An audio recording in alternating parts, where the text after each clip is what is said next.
There comes a moment in life when you realize that nothing around you needs to change for your entire inner world to be transformed. Most people never notice this moment. They move through their days carrying invisible weight, old fears, old stories, old expectations, wondering why peace feels so far away. They wake with a tightness in the chest. They go to sleep with a mind that won't rest. And somewhere in between, they lose the simple miracle of being alive. But the ancient Buddhist masters knew a truth that modern life has made us forget. Suffering begins in the mind, and so does liberation. Transformation is not loud. It does not demand effort, achievement, or dramatic breakthroughs. It begins quietly, the moment you learn to see differently. That is why the 12 Buddhist principles have guided countless souls for centuries, not as philosophy, but as medicine. Medicine for the anxious mind, the tired heart, and the spirit that longs to breathe again. These teachings invite you to slow down, to return to yourself, to release what no longer serves you, and to remember the peace that has always been waiting beneath the noise.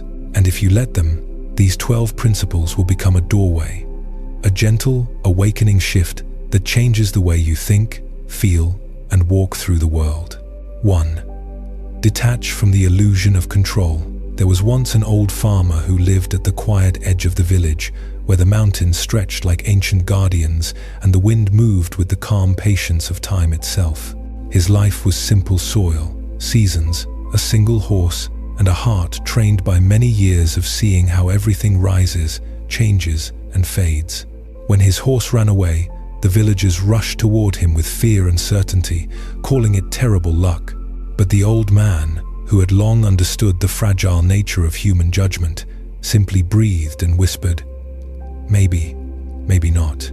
When the horse returned with 3 wild companions, the villagers celebrated loudly, convinced they now understood the meaning of this twist of fate. Yet the farmer, unmoved by the swing of fortune, repeated the same words with the same gentle tone. When his son broke his leg trying to tame one of the horses, they declared it misfortune. When soldiers arrived and spared his son because of that injury, they called it good luck again. And still, like a monk who has learned to see the dance of cause and effect without clinging to either joy or sorrow, the old man murmured, "Maybe, maybe not," holding life the way one holds a bird open-handed, allowing it to stay or fly away. This story, when looked at deeply, is not merely about patience. It is a profound mirror reflecting the truth the Buddha spoke of again and again, that suffering arises not from the world, but from our attachment to the world. We suffer because we demand that life obey our expectations. We cling to our ideas of how things should unfold, and we are wounded each time life dares to be what it is: unpredictable, uncontrollable, alive. The Buddha taught that the root of suffering is tanha, the craving to grasp, to control, to secure what cannot be secured. The Stoics echoed this centuries later. You have power over your mind, not external events. What the old farmer embodies is the union of both paths, a mind that has ceased to fight the nature of reality. Look closely. Every moment we cling becomes a moment we fracture. We cling to pleasure and call its fading a tragedy. We cling to people and call their change a betrayal. We cling to control and call unpredictability a threat. But life is not betraying us. Life is simply being life. The farmer's serenity comes from this insight. He has stopped grasping at outcomes, stopped insisting that reality match his desires. He has learned the highest discipline, the discipline of letting go, not out of indifference, but out of deep understanding. He does not judge each event because he knows each event is only a small fold in a larger tapestry he cannot yet see. Wisdom lies not in predicting the pattern, but in accepting the weaving. This is where Buddhism meets Stoicism. Your peace is not found in shaping events, but in shaping your response. Your freedom is not in controlling the world, but in mastering your mind. Pain becomes lighter when we stop demanding that it disappear. Joy becomes richer when we stop fearing it will end. Life becomes gentler when we stop forcing it to match our imagination. The old farmers maybe, maybe not, is not indecision, it is enlightenment. It is the still mind that sees beyond the immediate rise and fall of circumstances. It is the heart that no longer clings, no longer fears, no longer divides life into good and bad, gain and loss. It is the embodied wisdom that both the Buddha and the Stoics taught. Accept what comes, release what goes, respond with clarity, not craving. For when you stop resisting the impermanence of life, you do not become passive, you become free. And in that freedom, suffering loosens its grip, peace rises naturally, and the world reveals itself not as friend or enemy, but simply as it is, a passing wave on the great ocean of awareness. 2. Sit with yourself, not your distractions. There is an old Zen story about Master Nanin, who once welcomed a scholar seeking to understand the nature of enlightenment. The scholar arrived overflowing with pride, talking endlessly about doctrines, scriptures, and the brilliance of his own understanding. Nanin, listening silently, invited him to tea. As he poured, the tea rose to the brim, then began to spill over, dripping onto the table and finally onto the floor. Alarmed, the scholar cried out, "Stop! The cup is full! No more will go in!" Nanin looked at him gently, the way the moon looks at a restless lake, and said, "Like this cup, you are full of your own opinions, your own stories, your own noise.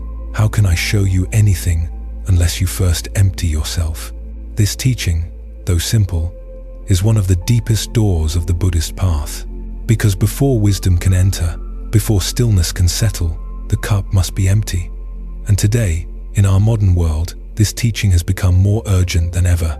For our cups are not only filled with pride or knowledge, they are overflowing with distraction. Every time we feel a tremor of discomfort, boredom, sadness, or unease, we reach for something: a screen to scroll, a song to drown our thoughts, a conversation to escape into, a video to silence the truth rising within us. Without realizing it, we keep pouring into the cup, not tea this time, but noise. And slowly, we become strangers to our own minds. Buddhism teaches that transformation begins the moment we stop running and begin sitting with ourselves. Just as the scholar had no space in his cup, we have no space in our hearts for insight, because we fill every empty moment with stimulation. But silence is not our enemy. Silence is the doorway. Underneath the noise is truth. Underneath the discomfort is clarity. The emotions we avoid, sadness, guilt, longing, fear, are not trying to break us. They are knocking gently, asking to be acknowledged, asking to be understood. When we sit alone, without reaching for our phone, without numbing ourselves with entertainment, we begin to hear the whispers we've ignored for years. We discover that we are not hollow, we are simply unattended, not broken but unheard. And like Nanin's cup, we must empty ourselves before we can receive anything real. To empty yourself does not mean abandoning your responsibilities or rejecting the world. It means releasing your grip on the stories you've told yourself, stories about who you think you must be, how life must unfold, and what others must think of you. It means allowing your thoughts to rise and fall without chasing them, allowing your feelings to move through you without resisting, and allowing your mind to rest in the quiet space beneath all activity. When you sit in stillness, you meet the one person you have avoided the longest, yourself. At first, the silence may feel awkward, even frightening, because it reveals everything distraction once concealed. But stay. Stay as the tea overflows. Stay as the noise inside you spills out. Stay as your thoughts dance wildly. Let them rise like clouds across an open sky, and let them drift without grabbing at any of them. This is the letting go that empties the cup. Zen Master Dogen once said, "To study the self is to forget the self, and to forget the self is to awaken to the vastness of life." But that forgetting can only happen when the self's noise dissolves, when the layers of distraction fall away.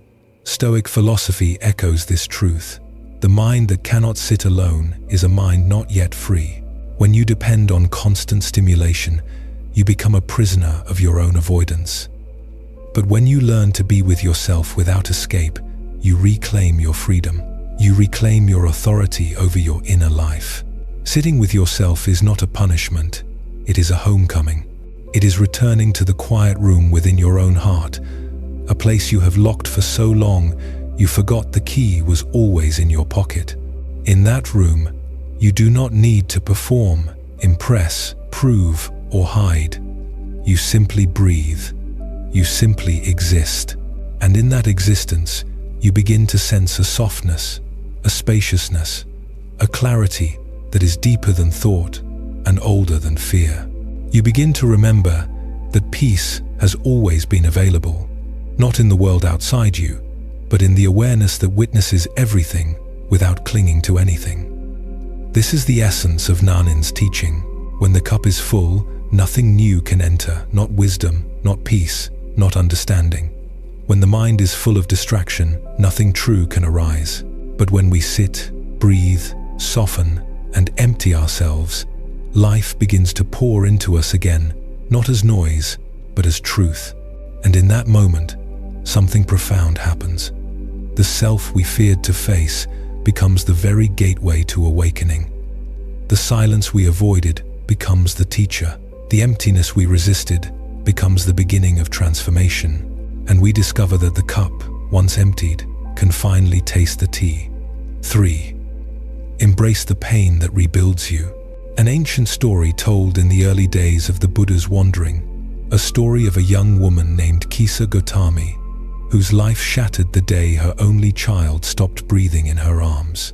In her grief, she ran from house to house in the village, begging everyone to give her medicine to bring her child back.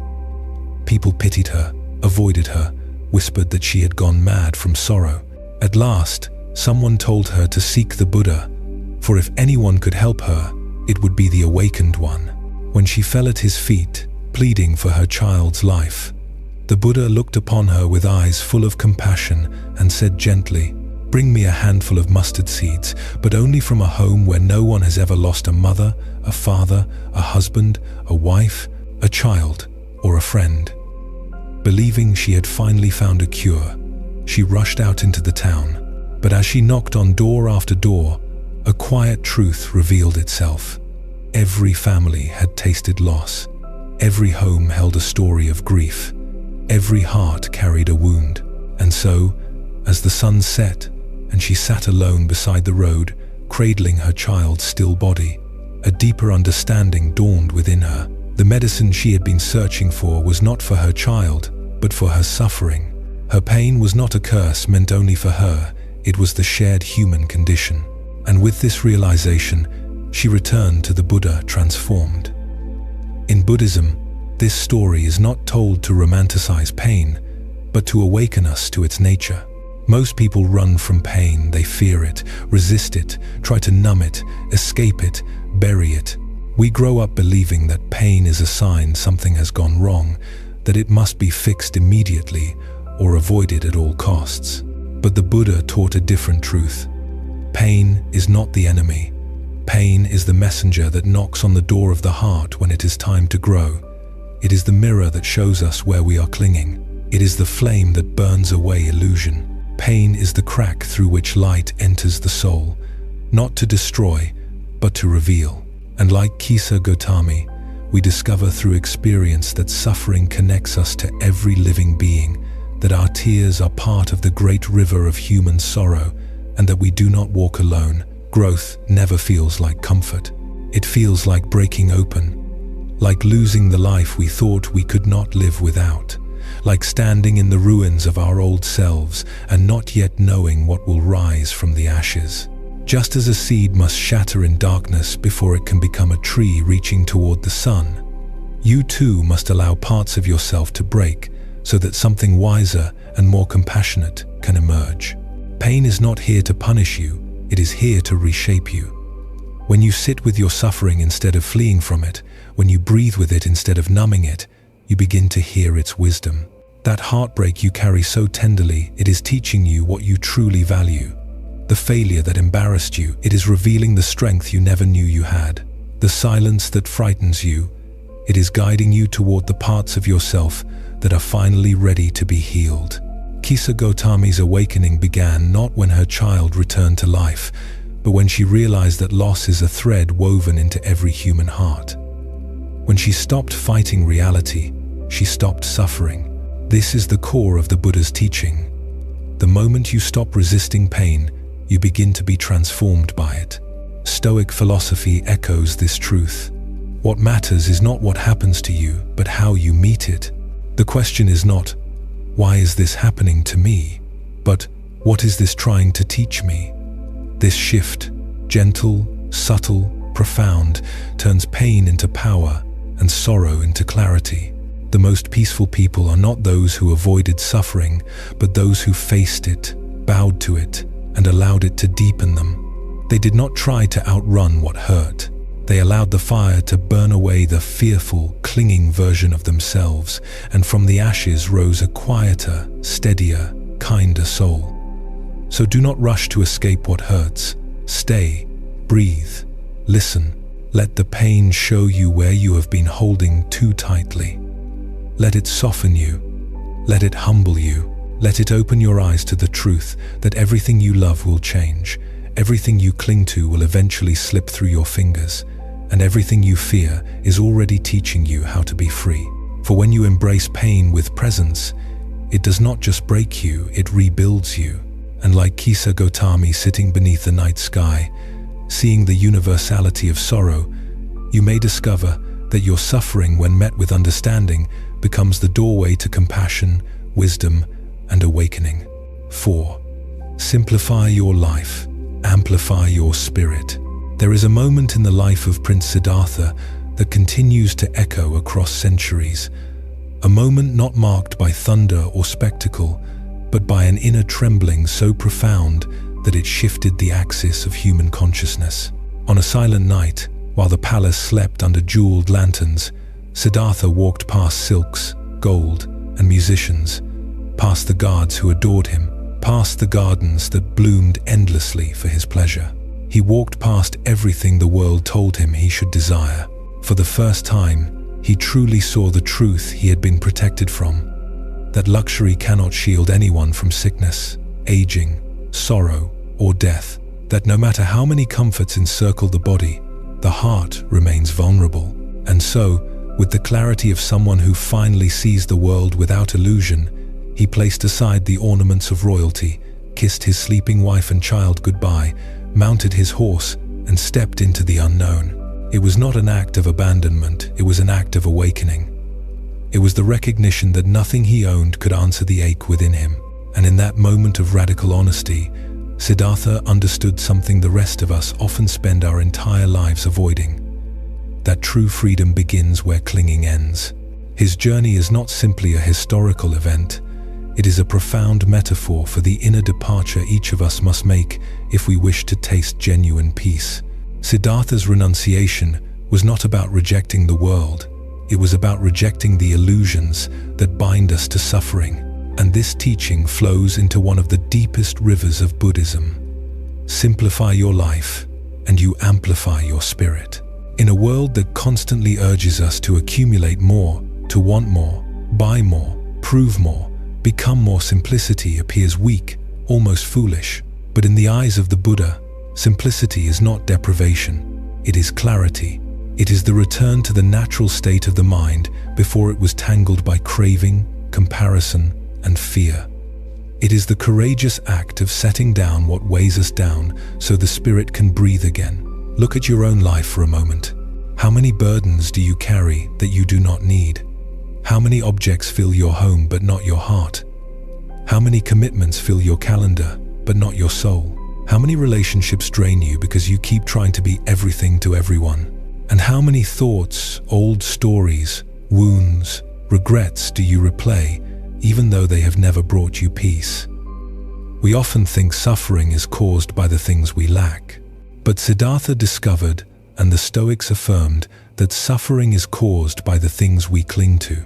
Not just material possessions, but the unending craving for recognition, validation, comfort, distraction, and control. We want life to obey our wishes. We want people to meet our expectations. We want moments to unfold according to our imagination, and when they don't, we feel burdened, restless, disappointed. This is why the Buddha taught that desire, craving, and attachment are the roots of suffering, because they place the mind in a permanent state of tension, pulled toward what it wants, pushed away from what it fears, never at rest in what is. Siddhartha saw that liberation was not found in adding more layers to the self, but in stripping them away. And so his journey becomes a call for us to ask the same courageous question: what is truly essential to my peace? What can I release not out of rejection, but out of wisdom? What can I simplify not to shrink my life, but to expand my spirit? Simplify your surroundings. Let go of what you don't use, don't love, don't need. Every object you keep carries a small tether to your mind. When you release the excess, you lighten your inner sky. Simplify your relationships. Choose depth over quantity. Choose people who nourish your peace, not those who trade in drama or noise. Simplify your schedule. Let your time become sacred again. Stop saying yes to everything. Life is not a performance. It is a pilgrimage. And most importantly, simplify your mind. Release the thoughts that have become cages. Release the fantasies that only distract you.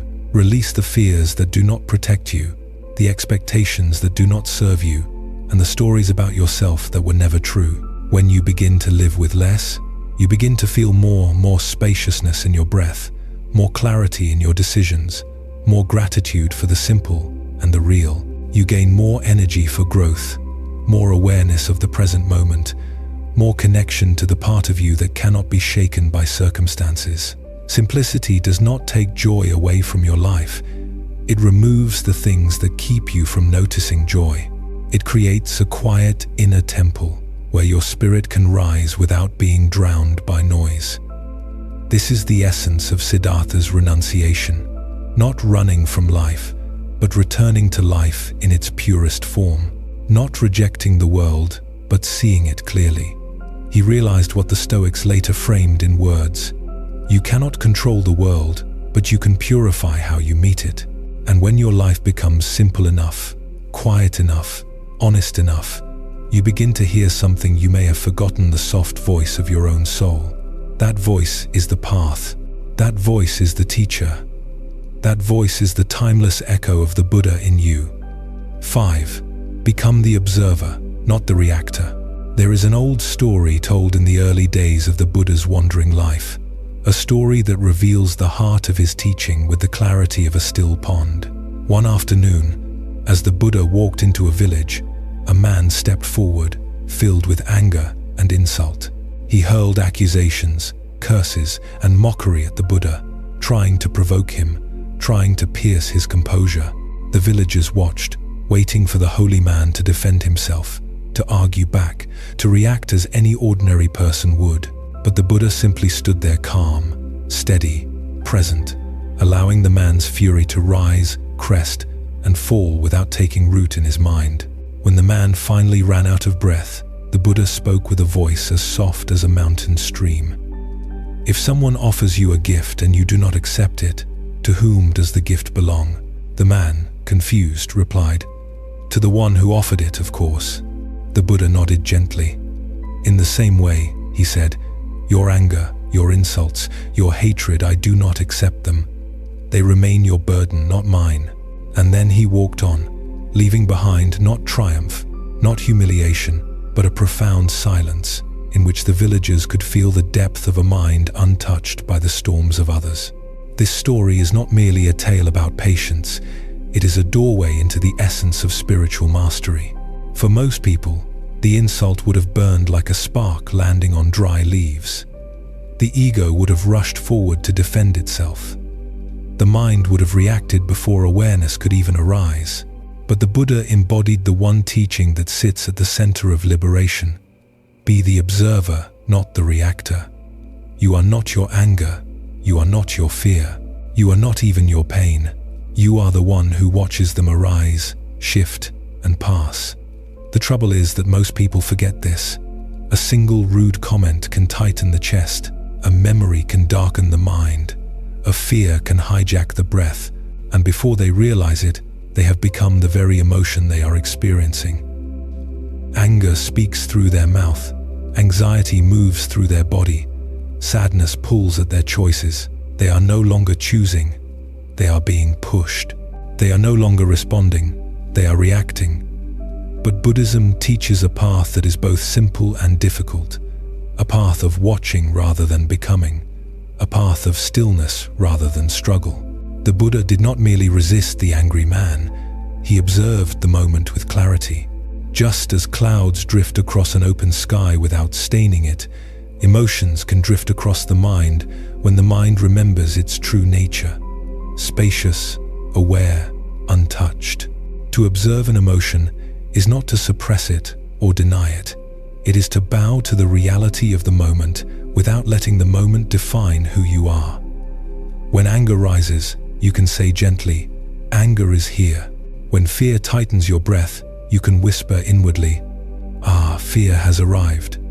When sadness settles in the chest, you can acknowledge, "Sadness is visiting." This simple act of naming shifts you from identification to awareness, from drowning to floating, from being consumed to simply observing. Yet this path is not easy at first. The mind wants to react. It has been practicing reactivity for a lifetime. The ego wants to protect itself. It believes that defending, attacking, and resisting is survival. And pain wants to scream, wants to spill out, wants to be seen. But the Buddha showed another possibility, the possibility of spaciousness. When you pause just a single breath, something extraordinary happens. You create a space between the trigger and your response. In that space lies your freedom. In that space lives wisdom. In that space, you reclaim yourself.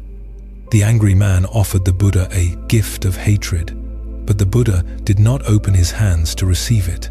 Most of us, however, accept every emotional gift handed to us.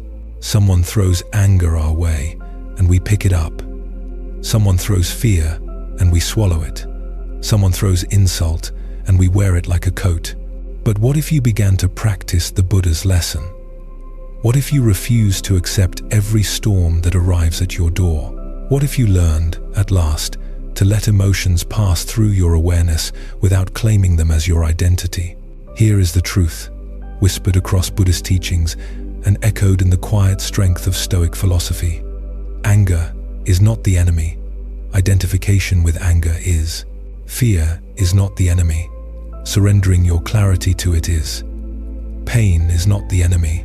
Losing yourself inside it is. Become the watcher of your mind. Watch emotions rise like waves and fall back into the ocean of awareness. Watch thoughts appear like drifting leaves and dissolve back into stillness. Do not push anything away. Do not cling to anything either. Just observe, just breathe, just be here. This is not passivity. This is mastery. This is how you stop being a victim of your mind and begin to be the master of it. The strongest person is not the one who reacts the fastest, but the one who remains still long enough to choose peace over chaos, truth over ego, awareness over impulse. This is the gift the Buddha offered that day, not to the angry man, but to all of us, that no one can shake a mind that knows how to watch itself. And when you live from this place of deep seeing, deep breathing, deep awareness, your entire life begins to change, not because the world becomes gentle, but because you do. 6. We all carry a version of ourselves that was shaped by pain, fear, rejection, or past experiences. There is an old Buddhist teaching, often expressed through the image of a simple cart. The idea that what we call the self is like a vehicle assembled from many parts: beliefs, memories, wounds, habits, fears, and that none of these pieces, alone or together, are truly me. One evening, a young monk approached his teacher and asked, "Master, who am I beyond the things that have happened to me?" The old teacher smiled gently, lifted a wooden cartwheel from the ground and said, "If I remove the wheel, is this still a cart?" The monk shook his head. The teacher removed the handle. "And now?" "Again." The monk answered no. Then the teacher sat quietly, letting the moment open like a lotus. If a cart is nothing more than parts assembled together, then what you call yourself is the same. A collection of pieces, changing, unstable. Not one of them is truly you. And the young monk felt something loosen inside him, like a knot he had been tightening his whole life. The story points to a truth the Buddha repeated countless times. There is no fixed, permanent self. Yet most of us walk through life carrying an old identity like a heavy cart we have forgotten how to set down. We carry a version of ourselves shaped by pain, fear, criticism, rejection, or the echoes of childhood moments we never fully healed from. Maybe it is the not good enough version, the always failing version, the version that was betrayed, the version that was dismissed, judged, abandoned, or told it was too much or not enough. And slowly, without realizing it, we begin to identify with that version. We begin to say, "This is who I am. I'm just an anxious person. I always mess things up. This is just the way I am." But Buddhism whispers another possibility. You are not the story you tell yourself. You are not the cart. You are not the parts. You are the awareness that sees them. And because the self is not fixed, it can be remade, it can be softened, it can be freed. Yet to become someone new, you must be willing to loosen your grip on the old self. The self built from wounds, the self that learned to shrink to avoid being hurt, the self that kept reliving the same painful story because it was the only story it knew. The Buddha taught that clinging is the root of suffering, and this includes clinging to who we think we are. Letting go does not mean rejecting the old self. You don't need to hate it, punish it, or bury it. That old self was doing the best it could. It was created to protect you. It helped you survive moments you didn't know how to face. It carried you far enough for you to stand where you stand now. But you are no longer living inside those old moments. You have grown beyond them, and now you are ready to grow beyond the self that was shaped by them. Growth means learning to release the identity built from fear so you can step into one built from wisdom. This transformation is not sudden. It does not happen with a single vow or a single meditation. It happens quietly, gently, moment by moment, each time you choose to act like the person you want to become rather than the person your past conditioned you to be. It happens each time you speak to yourself with kindness instead of judgment. Each time you stop repeating the story that hurt you. Each time you lift your head not out of pride, but out of remembering that your worth was never something the world had the right to define. The Buddha often said that liberation comes from seeing things as they truly are, not as our wounds have taught us to see them. When you deeply understand that your self is only a temporary arrangement of experiences, you stop being trapped inside it. You stop saying, "This is who I am," and begin asking, "Who am I choosing to be in this moment?" The old cart self begins to fall away, piece by piece, not because you force it to, but because you realize you no longer need it. You realize the fear-driven version of you is not your identity, it is your history. You realize the anxious version of you is not your nature, it is your conditioning. And slowly you return to who you were before the world told you who to be. Spacious, aware, capable of renewal, like clear water flowing beneath the surface of everything you've lived through. So breathe deeply, bow to the old self with gratitude, then let it step aside. With each breath, remind yourself that you are allowed to grow beyond who you once were, allowed to outgrow the old stories, allowed to rebuild yourself from wisdom instead of wounds. The cart is just parts. The self is just a story. You are the one who can change both. You are the one who can lift the old identity from your shoulders and walk forward, not as the person shaped by the past, but as the person awakening in this very moment. 7. Learn the power of walking alone. Under the silent canopy of the Bodhi tree, long before dawn ever touched the edges of the sky, Siddhartha Gautama sat alone, with only the rhythm of his breath and the whisper of the earth beneath him. He had walked away from everything, his palace, his wealth, his companions, his name, not out of despair, but out of a profound knowing that the truth he sought could not be found in crowds, opinions, or comforts. It had to be discovered in solitude, in the vast inner wilderness that no teacher, no friend, no lover could enter on his behalf. That night beneath the Bodhi tree was not simply the story of enlightenment. It was the story of a human being finally daring to sit face to face with the full depth of his own mind. Mara, the personification of fear, desire, doubt, and illusion, came not as a demon from outside, but as the storms rising from within the same storms every human heart knows. Shadows of failure whispered to him, memories pressed against him, temptations tugged at him, loneliness wrapped itself around him like a cold wind. And yet, Siddhartha did not run. He did not plead for company. He did not crumble under the weight of being utterly alone. Instead, he placed one steady hand on the earth and remained unmoving, breathing with the patience of a mountain waiting out a storm. For in that sacred solitude, he discovered the truth all of us eventually must face. Liberation is an inside journey, and enlightenment can bloom only in the soil of deep aloneness. There are moments in life when every path leads us inward, when friends fade, relationships fall apart, and the familiar voices we once depended on fall silent. We look around and wonder, why is no one here for me? But perhaps the deeper question is, why am I afraid of meeting myself?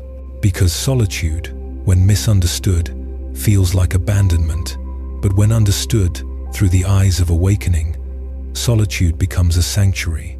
It becomes the same sacred space the Buddha entered beneath the Bodhi tree, where the noise of the world dissolves and the voice of the soul finally rises. In Buddhism, solitude is not a punishment, it is a purification. It is where illusion loosens its grip. It is where masks fall away. It is where we remember who we are beneath the roles we perform. When you walk alone without applause, without guidance, without someone telling you who to be, you encounter the most important person in your entire existence, yourself. And this is the meeting most people spend their lives avoiding. We live in a world obsessed with connection, constant distraction, constant stimulation. People fear silence because silence reveals truth. They fear solitude because solitude removes excuses. Without the noise of others, you can no longer hide from your own thoughts. Without the pull of expectations, you can no longer pretend to be someone else. But this is precisely why solitude is sacred. In that quiet space, you begin to hear your real voice again. Not the voice shaped by fear, guilt, or obligation, but the voice that has been waiting beneath the noise, patient and pure. You begin to ask questions that matter. What do I truly want? What do I believe? What pain have I been avoiding? What strength have I forgotten? This is the beginning of awakening, the first trembling steps toward the same freedom the Buddha touched under the Bodhi tree. But understand this deeply. Walking alone does not mean being lonely. Loneliness is the absence of others. Solitude is the presence of yourself. Loneliness shrinks you. Solitude expands you. Loneliness is a wound. Solitude is a doorway. When you learn to enjoy your own company, not out of pride, not out of bitterness, but out of inner fullness, you become unshakable. You no longer seek validation to feel real. You no longer cling to relationships to feel whole. You no longer fear silence because silence becomes your teacher. The Buddha awakened alone, but he did not awaken into loneliness. He awakened into boundless compassion, into clarity that embraced the entire world. His solitude was not isolation, it was inner alignment. And this is the deeper teaching. Those who learn to walk alone eventually learn to walk with everything. So if your path feels quiet now, if the people you once leaned on have stepped back, if the world around you seems to have gone silent, do not rush to fill the emptiness. Do not panic. Do not beg for companionship. Sit beneath your own Bodhi tree, whether it is a bedroom floor, a lonely night, or a chapter of uncertainty, and breathe. This is not your punishment. It is your preparation. The universe is clearing the noise so you can hear your own awakening. It is removing the unnecessary so you can discover the essential. It is guiding you inward so you may emerge, like the Buddha, with a mind that sees clearly and a heart that is finally whole. For those who learn the power of walking alone eventually find the greatest treasure of all: inner peace. The peace that does not depend on who stays or who leaves, on who understands or who does not, but arises from the quiet recognition that you already carry everything you were ever seeking within you. 8. Choose mindfulness over multitasking. There is an old Zen story that has been whispered from teacher to student for centuries, a story so simple that the untrained mind might miss its power entirely. A young monk once approached his master after a meal and asked with earnest humility, "Master, what should I do now?" The master looked at him and said, "Have you finished your bowl of rice?" The young monk nodded. The master replied, "Then go and wash your bowl."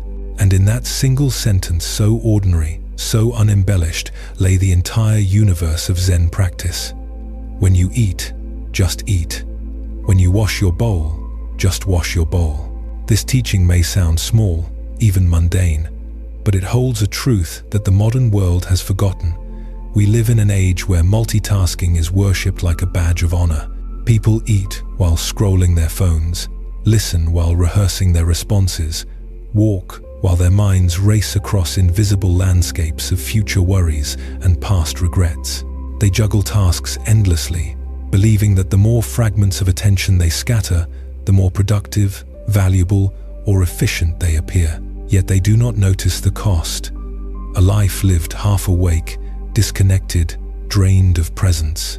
The Zen master saw through this illusion long before the word multitasking existed.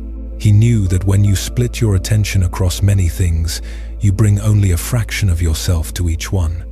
You may complete tasks, but you forget to live. You may move through the day, but you never truly arrive. Zen is the opposite of multitasking. It is the art of returning wholly to this breath, this step, this bowl, this moment. Mindfulness is not an escape from life, it is the doorway back into it. When the young monk asked for guidance, he expected something spiritual, lofty, adorned with metaphor. But Zen, in its simplicity, dissolves the separation between sacred and ordinary. The master's instruction, "Wash your bowl," was not about dishwashing, it was about awakening. It was about coming back to the one task right in front of you, without rushing to the next, without dividing your mind, without trying to live 10 moments at once. Buddhism teaches that when your mind is scattered, your life becomes scattered. When your attention is divided, your energy drains. And when you rush through each moment trying to reach the next, you miss the very life you think you are chasing. This is why Zen emphasizes presence above achievement, depth above speed, awareness above efficiency. Mindfulness is a rebellion against the unconscious busyness that eats away at our spirit. When you eat, just eat. Taste the food. Feel the warmth. Notice the act of nourishment. When you walk, just walk. Feel the ground receiving your step. Listen to the soft rhythm of your body moving through space. When you listen, just listen, not preparing your answer, not running ahead, simply receiving the world as it is. And when you wash your bowls, do not rush to finish. Feel the cool water on your hands, the sound of droplets hitting the basin, the circular motion of cleaning. Even this can become a meditation, simple, grounding, sacred. Why does this matter? Because the present moment is the only place where life actually happens. Everything else is imagination. When you live in the past, you live in memories. When you live in the future, you live in projections. But when you live here, now, the world becomes vivid again. The mind calms, the body softens, the heart becomes available. You begin to notice things you once overlooked. The faint scent of tea, the rustle of leaves, the quiet rise and fall of your breath. You begin to see that nothing in life is truly ordinary. Presence transforms the mundane into the miraculous. Zen masters teach that mindfulness is not about doing more slowly, it is about doing one thing completely. Because a fragmented mind cannot taste peace, A rushing heart cannot feel joy. A distracted life cannot recognize its own beauty. When you practice full attention, even for a few moments, you gather the scattered pieces of yourself. Your breath deepens, your energy returns. Your mind becomes clear like a still pond reflecting the moon. And in that clarity, you discover a truth as old as the Dharma. You do not need more life, you need more presence in the life you already have. Washing dishes becomes meditation. Drinking tea becomes a sacred act. Even sitting in silence becomes nourishment. Mindfulness pulls you out of the storm of what's next and brings you back to what is. So stop running. Stop rushing from task to task as if life begins later. Slow down. Bring your whole self into each breath, each action, each step. When you eat, just eat. When you work, just work. When you love, just love. When you rest, just rest. Because the moment you stop multitasking and start living mindfully, you do more than complete tasks, you finally return to your own life. And like the young monk, you will one day hear the truth behind the Master's simple instruction. Wake up, be here, this moment is enough. 9. Accept what is and change what you can. There is an old Buddhist parable about King Milinda, known in ancient texts as Dilanda, a ruler admired for his sharp mind, yet troubled by the heaviness of his own heart. One day, after a moment of frustration, the king shattered a precious mirror, its polished surface, once flawless, now fractured into countless shards. Looking down at the broken pieces, he felt the sting of regret rise within him. If only I had not struck it, he lamented, it would still be whole. The sage Nagasena, standing quietly beside him, observed the king with calm and compassion. Your Majesty, he said gently, why grieve over what cannot be undone? Even if you weep for 1,000 years, the mirror will not reform itself. The king sighed, troubled by the truth in the sage's words. Nagasena continued, but do not misunderstand. Acceptance is not defeat. It is the beginning of wisdom. A broken mirror cannot return to its original shape, but the hands that broke it can learn to be steady, and the mind that erupted can learn to be still. These words struck the king deeply, for he realized that the greater suffering was not the shattered glass, but his refusal to accept the moment as it now existed. This ancient story reveals a timeless truth. Suffering grows from the fight against reality. We replay mistakes, cling to regret, resist change, and wish the past were different. But the truth remains untouched by our longing. A broken mirror does not unbreak. A hurtful word once spoken cannot be unspoken. A lost opportunity does not return simply because we ache for it. Buddhism teaches that healing begins not in changing the past, but in releasing our war with it. This is the balance at the heart of the Dharma. Accept what is and change what you can. Acceptance is not passivity. It does not mean tolerating injustice or allowing harm to continue. It means beginning where you actually are, not where you wish you were. When King Milinda bent over the shattered mirror, his suffering came not from the event itself, but from his mind insisting that it should not have happened. Nagasena taught him what many of us forget. You cannot move wisely toward the future if you are still wrestling with the past. When you resist what already is, you drain your strength. When you accept it, you reclaim your power. This is why the Buddha taught that true clarity arises only when the mind stops struggling with what cannot be changed. It is like trying to smooth the surface of a lake while throwing stones into it. The more you struggle, the more the water ripples. But if you stop interfering, the lake settles by itself. In the same way, acceptance brings stillness, and stillness brings wisdom. Yet acceptance alone is not the whole path. Once the mind accepts reality, it can finally see clearly what must be done next. If something can be changed, we take action not from fear or anger, but from clarity and compassion. If something cannot be changed, we release our grasp and allow life to flow as it must. Ask yourself quietly, as Nagasena asked the king, can I change this? If the answer is yes, act with a steady hand and a peaceful heart? If the answer is no, breathe deeply and allow the moment to be as it is.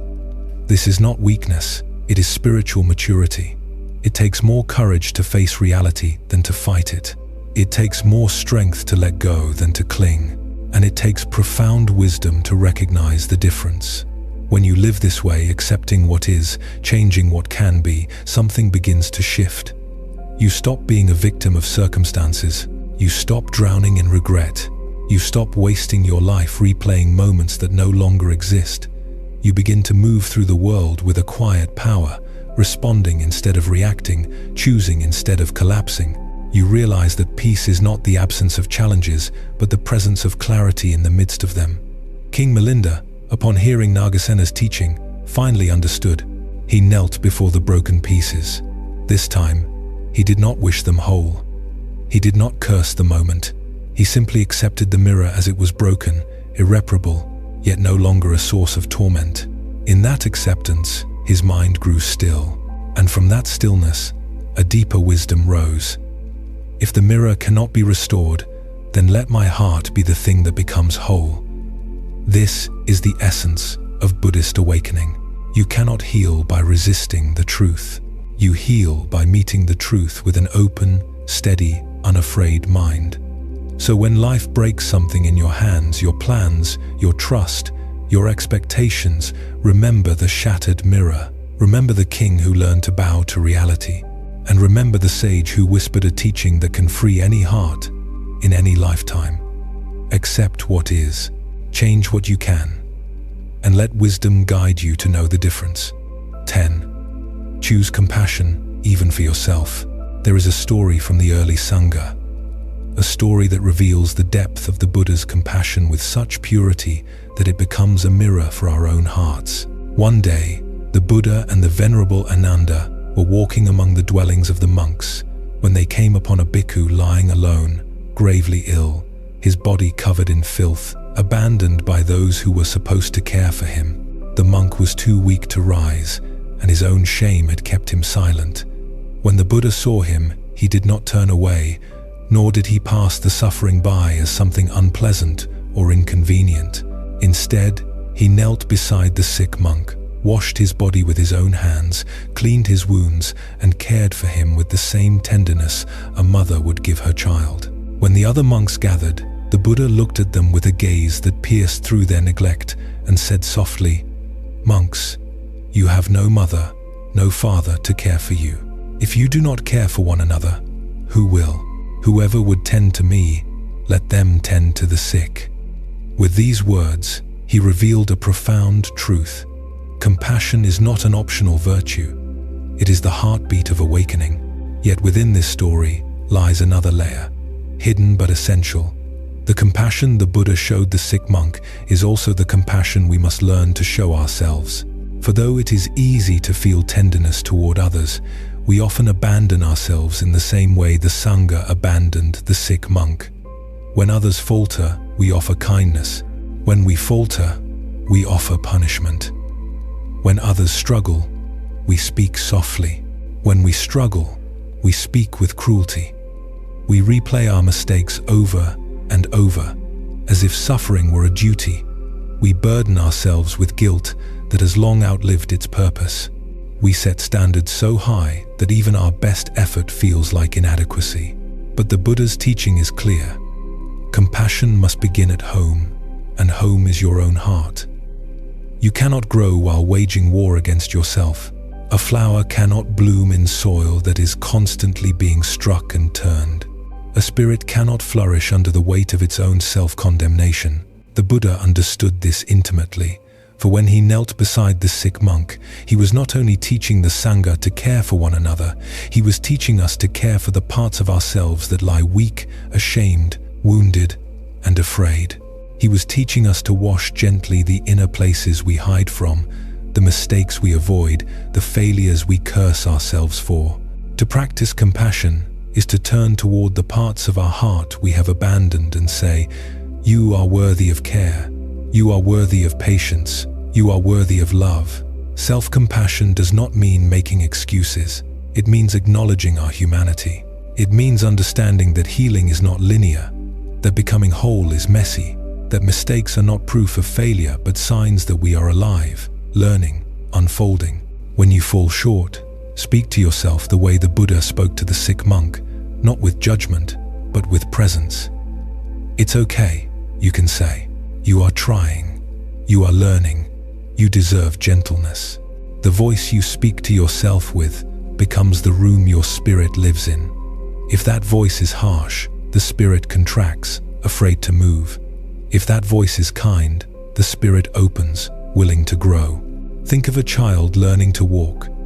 When that child falls, you do not scold them for stumbling. You encourage them to try again. You do not demand perfection. You celebrate progress. You do not shame their weakness. You support their unfolding.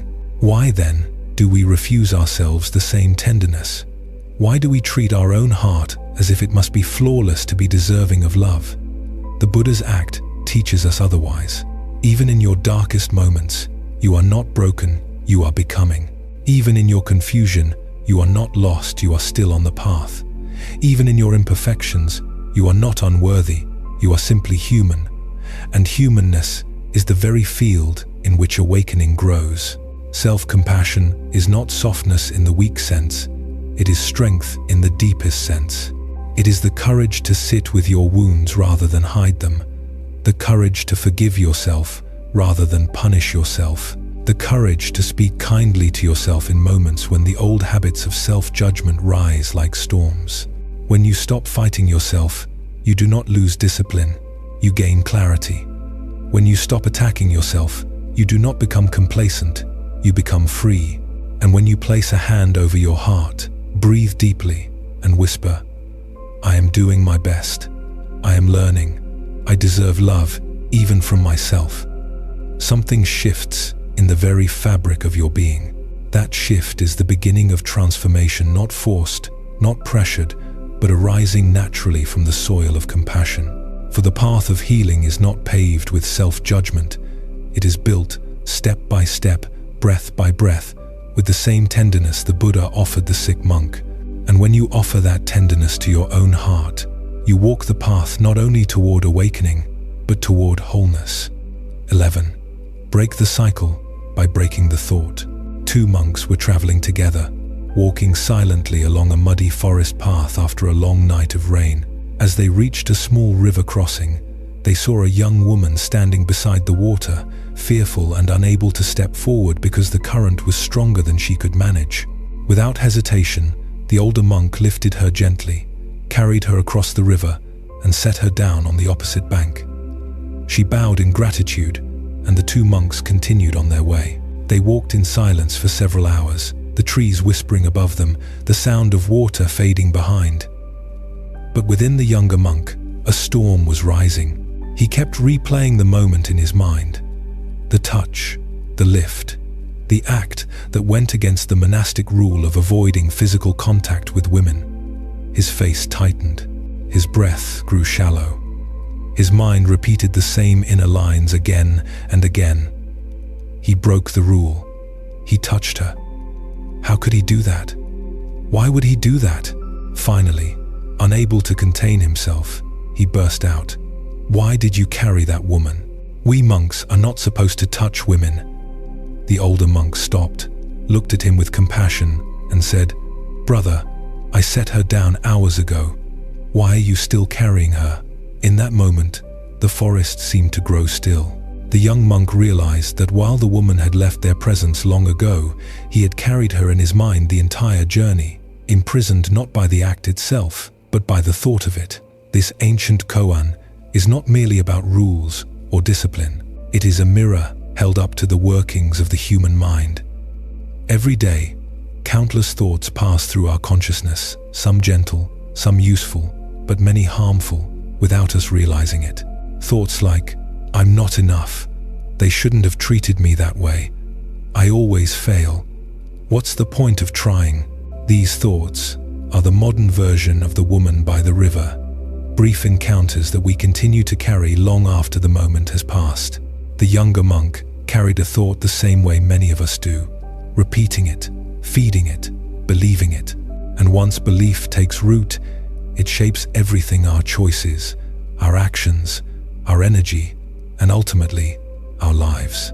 Buddhism teaches that our reality is not shaped by what happens, but by the thoughts we continue to hold. The Buddha said, "We are what we think. All that we are arises with our thoughts. With our thoughts, we make the world. The world you are living today is built on the thoughts you believed yesterday. If your thoughts are fearful, you move through life bracing for impact. If your thoughts are angry, your heart hardens, and every interaction becomes a battle.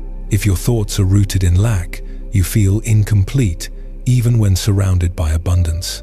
But here lies the liberating truth. Thoughts are not permanent. They are habits, grooves carved in the mind through repetition. What has been conditioned can be reconditioned. What has been learned can be unlearned. And the first step is awareness. The older monk did not cling to the moment.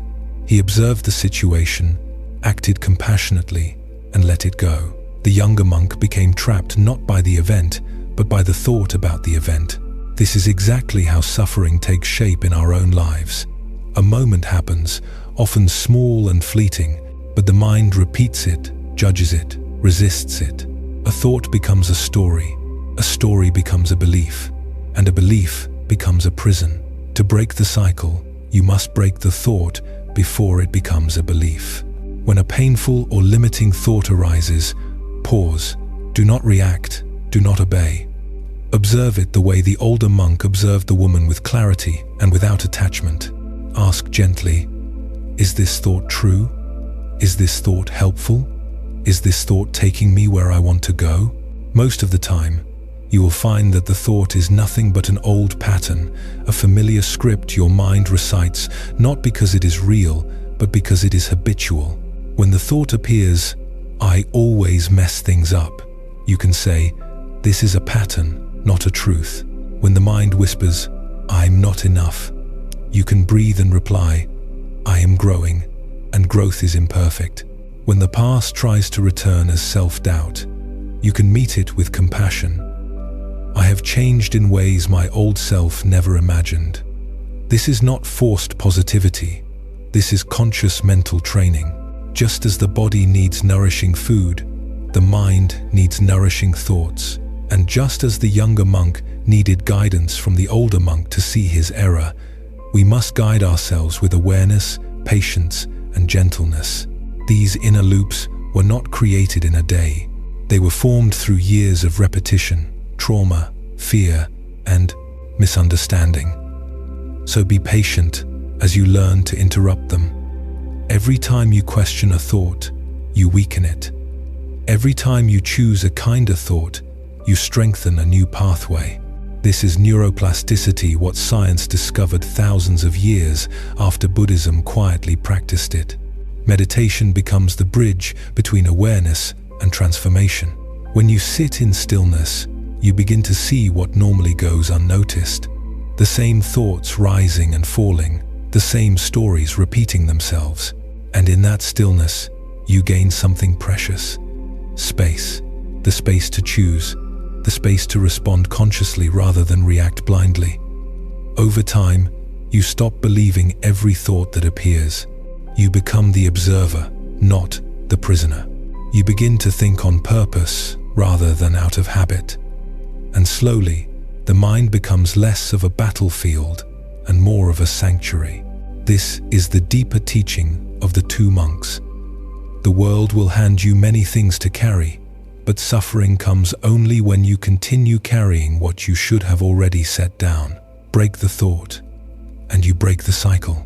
Choose a new thought, and you choose a new life. And when the mind becomes free, even the river becomes easy to cross. 12. Return to the breath. There is a teaching older than any monastery, older than scriptures, older even than the Buddha's own footsteps across the dusty roads of India. It is the teaching of the breath, gentle, silent, and constant, the companion that has never once left your side. In the Kin Kwan Niem Hari Thur, the Buddha did not offer philosophy, nor ritual, nor theory. He offered something far simpler and infinitely more profound. Breathing in, I know I am breathing in. Breathing out, I know I am breathing out. With these words, he revealed that liberation begins not in distant heavens or complex doctrines, but in the very thing you are doing at this exact moment. Your breath, the doorway home, the anchor to the present, the bridge between your body, your mind, and the timeless stillness beneath them both. When life becomes heavy and the mind spins in all directions into regrets of yesterday, into fears of tomorrow, the breath remains untouched. It cannot exist in the past or the future. It lives only here, in this single, fleeting, miraculous moment. And when you return to it, you return to yourself.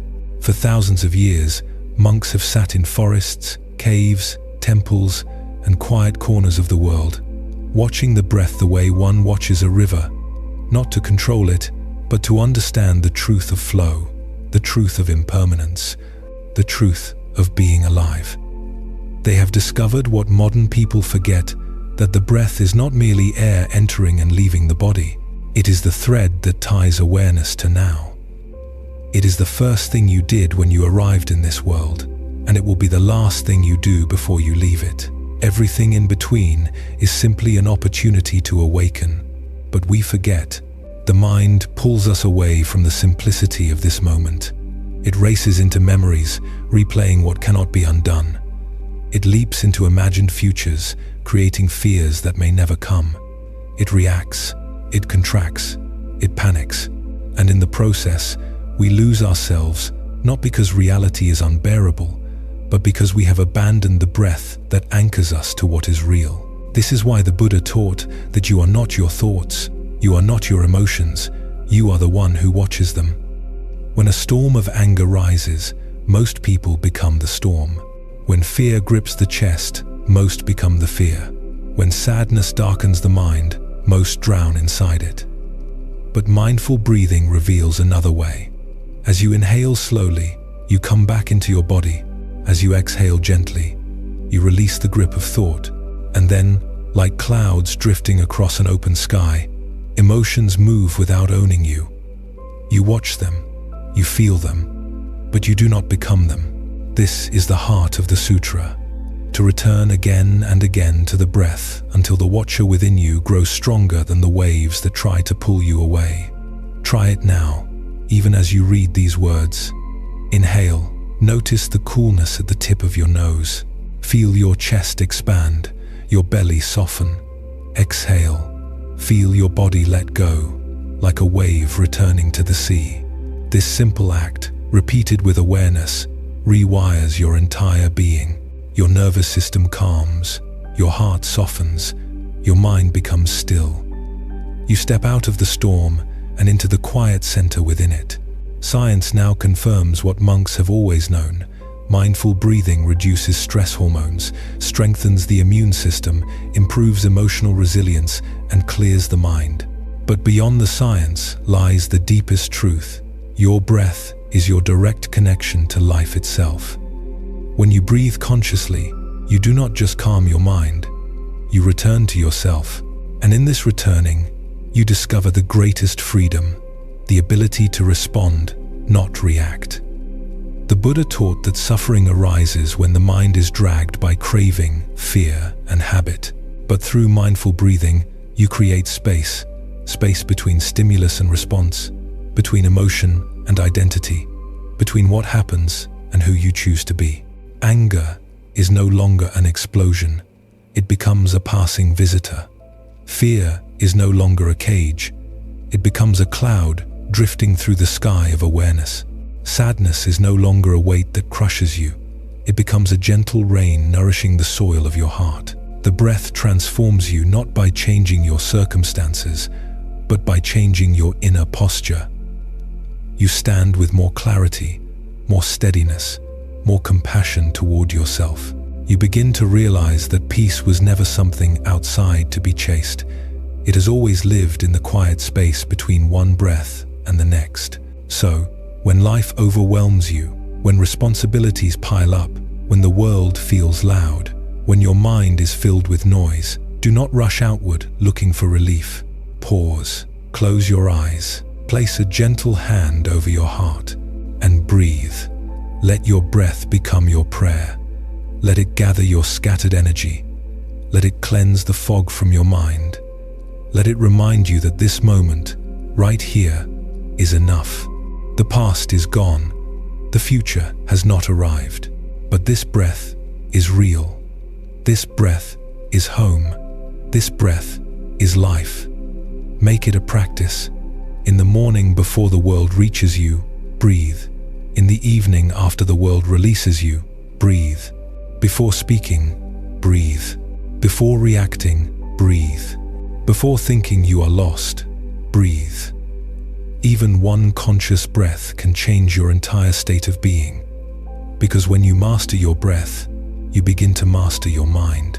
And when you master your mind, you become free, not because the world has become easier, but because you have returned to the breath again and again until it becomes your sanctuary, your teacher, your inner refuge. For in the stillness of a single mindful breath, you will find the truest version of yourself, calm, present, awake, and whole.